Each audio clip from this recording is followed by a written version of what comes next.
santé. Merci les auditeurs, merci. Continuez à prendre soin de votre santé. Merci les auditeurs, merci et faites attention à vous. Radio Afrique Santé. Votre santé, notre priorité. Le journal Rachel Passassi.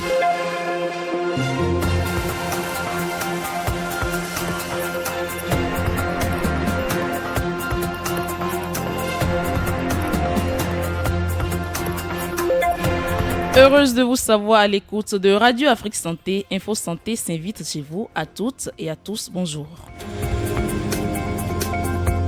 Au sommet de ce journal, nous parlerons des maux de ventre. Si ces malaises sont généralement passagers, certains sont sévères et chroniques. Les signes à prendre vite au sérieux en cas de douleur abdominale. Nous serons exposés dans les minutes à suivre.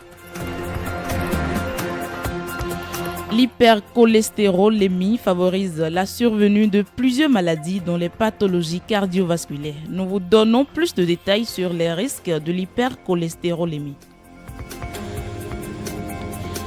Le garrot est devenu le premier réflexe que nous avons dès que nous sommes mordus par le serpent ou autre animal venimeux. Mais est-ce une bonne habitude? La réponse est à suivre dans ce journal.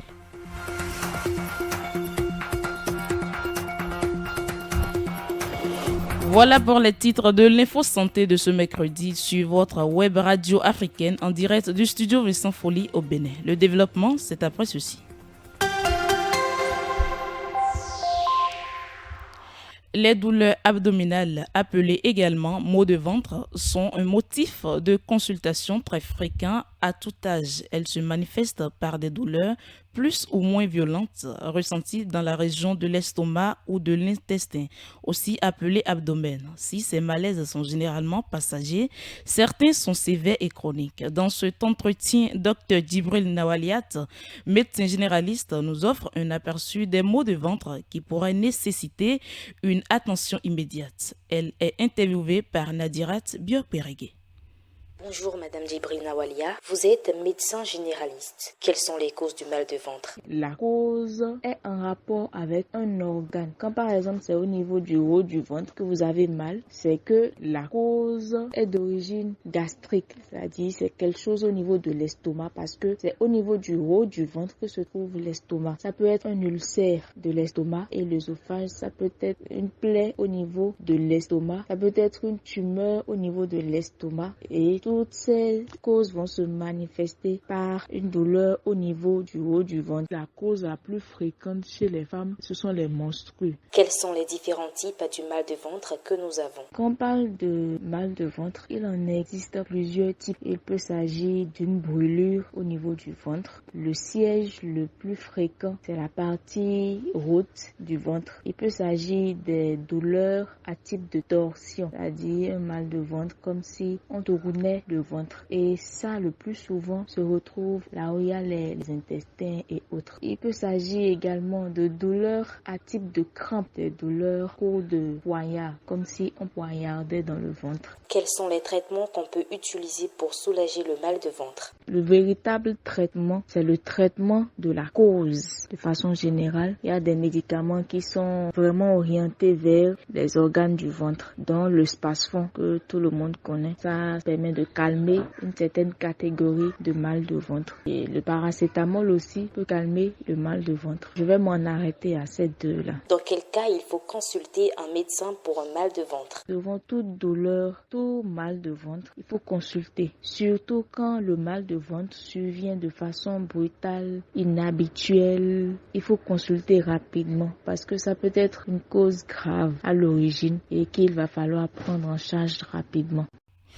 Je l'annonce en titre, l'hypercholestérolémie est un facteur de risque de plusieurs maladies cardiovasculaires. Selon l'Organisation mondiale de santé, l'hypertension et l'hypercholestérolémie provoquent environ 9 millions de décès et entraînent la perte de 115 millions d'années de vie en bonne santé par an. La nutritionniste diététiste Preskia Deou Bachabi explique ce que c'est qu'une hypercholestérolémie. On parle d'une hypercholestérolémie quand le taux de cholestérol est élevé dans le plasma sanguin. Et qu'entendons-nous par cholestérol? Le cholestérol, d'abord, ce sont des macromolécules hydrosourines qui assurent le transport des lipides dans le milieu sanguin. C'est généralement des acides gras saturés retrouvés dans des produits d'origine animale. Nous en avons de 3 types. Quand nous faisons une dosage de taux de cholestérol dans le sang, nous recherchons d'abord le cholestérol total, le cholestérol LDL, qui est le mauvais cholestérol, et enfin le cholestérol HDL, qui est le bon cholestérol. Et ces 3 types de cholestérol, les 2 jumelés, il y a la manière qui font les cholestérols totaux. Pour traiter l'excès de cholestérolémie au niveau du plasma sanguin, c'est-à-dire le mauvais cholestérol, nous allons réduire la consommation excessive d'aliments, des produits d'origine animale. Nous allons réduire la consommation des produits trans, riches en acides gras trans, c'est-à-dire les graisses, les beurres, du mayonnaise. Dans la grande majorité des cas, l'hypercholestérolémie ne présente pas de symptômes jusqu'à l'apparition des complications. Les risques de l'hypercholestérolémie et les habitudes à observer en cas de l'hypercholestérolémie avec la nutritionniste diététiste Prisca Deou Bachabi. Les facteurs de risque qui engendrent souvent cela, nous avons l'obésité, il y a l'HT à l'hypertension artérielle, il y a diabète. Nous retrouvons le cholestérol dans les aliments d'origine animale. Nous retrouvons le cholestérol aussi dans les aliments trans, c'est-à-dire les fructures, les aliments frits, le poisson frit, surtout quand nous consommons des huiles qui ne sont pas des huiles végétales, on a la présence de cholestérol dans le sang. Une hypercholestérolémie peut se manifester par des symptômes quand c'est déjà très poussé. Maintenant, si vous avez déjà une hypercholestérolémie, c'est-à-dire que vous avez le cholestérol LDL qui est élevé, selon les normes, pour réduire ça, il faut consommer les aliments riches en fibres. Nous avons les céréales à grains entiers, nous avons les légumineuses, nous avons les feuilles vertes, c'est-à-dire les légumes que nous consommons, le crin-crin, le gombo. Nous allons consommer des noix et des noisettes. Il faut éviter la sédentarité et pratiquer assez d'exercices physiques. Et comme ça, nous pouvons remédier à la survenue d'une hypercholestérémie. L'envenimation est la pénétration du venin dans l'organisme à la suite de la morsure ou de la piqûre d'un animal. La présence de la substance venimeuse dans l'organisme va engendrer des phénomènes pathologiques sur l'organisme. Les effets du venin après inoculation sont aussi appelés envenimation. L'envenimation n'est pas à banaliser, elle peut s'avérer mortelle lorsqu'elle n'est pas vite prise en charge. Quelles sont les espèces animales capables d'inoculer du venin et quels sont les symptômes d'une envenimation? Élément de réponse avec Dr Adeyemi Adegbendi. Il est médecin en spécialisation anesthésie-réanimation. Toute espèce animale capable d'inoculer un venin peut être à l'origine d'une envenimation. À part le serpent, il y a certains types d'araignées qui sont à l'origine d'envenimation et à travers leur crochet peuvent vous inoculer du venin. Des méduses, surtout dans les pays où on aime beaucoup se baigner, qui parfois sont source d'envenimation. Il y a même des poissons qui sont venimeux, les scorpions qui sont venimeux. C'est vrai que c'est rare, mais ça existe. Dès que l'animal vous pique, vous avez des marques de crochet que vous pouvez déjà voir directement sur les lieux où la morsure a eu lieu ou bien la piqûre a été opérée. Vous pouvez avoir des réactions déjà locales, déjà là, à l'endroit où vous êtes fait piquer ou bien où vous êtes fait mordu. Dans les minutes ou bien dans les heures à suivre, ces signes qui au début étaient locaux vont se généraliser, vont avoir un retentissement sur l'ensemble de l'organisme. La tension va chuter parce que les toxines qui sont libérées dans le sang vont provoquer une vasoplégie et du coup ça va faire chuter la tension. De là, vous aurez une baisse de votre tension. Vous pouvez avoir des saignements. Et par le nez, par la bouche, des saignements au niveau du point de ponction. Vous pouvez avoir des atteintes neurologiques qui peuvent aller depuis la dysarthrie, les difficultés à parler, les troubles de déglutition, jusqu'à des paralysies même faciales et même jusqu'à aller au coma si on ne fait rien. qu'éviter et que faire d'air que survient l'inoculation à l'homme de Venise? Docteur Adeyemi Adegbendi nous donne quelques conseils. Il ne faut pas inciser parce que habituellement, quand on est en campagne, on a l'habitude dès qu'il y a une telle situation, là, il faut inciser, il faut cautériser la plaie. Il ne faut pas mettre de garrot, il ne faut pas mettre la bouche en disant qu'on est en train de pompe à venir, non.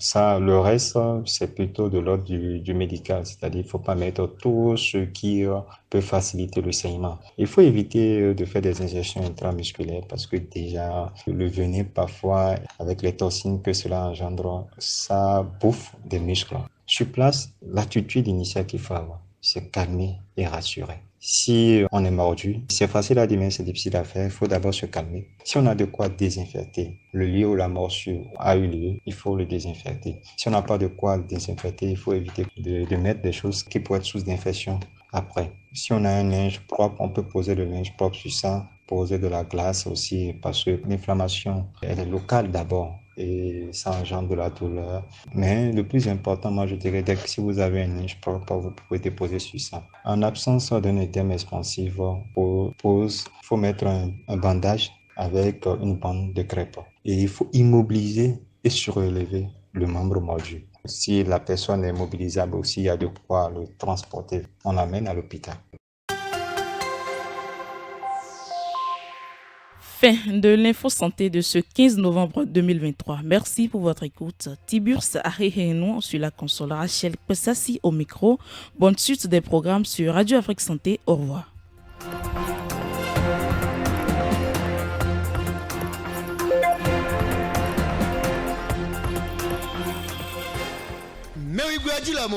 Et de Rodonu Ekete, Dokpo, et l'autre Radio Afrique Santé. Radio Afrique Santé. Et l'autre Rodo, l'amena no Ganji, si à Pakwe. Bonou, à la loto et rond, c'est à l'ocantoué. Le voisin, Play Store. Vous avez téléchargé l'application et temps. À la Radio Afrique Santé.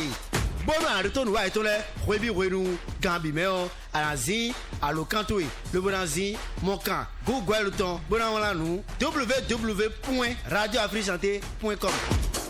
Mon docteur, Bonadoto nous a étoile, émission, et non bleu, nous y mais non, oui, d'accord, ton salaire, le roi est un bel bio, à rien, à l'époque, mon camp, je te bouton dit, mon camp, je te bouton dit, on a Radio Afrique Santé, à Moébi, les chickens.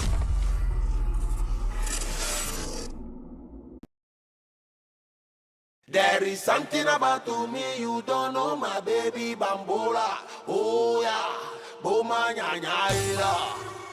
There is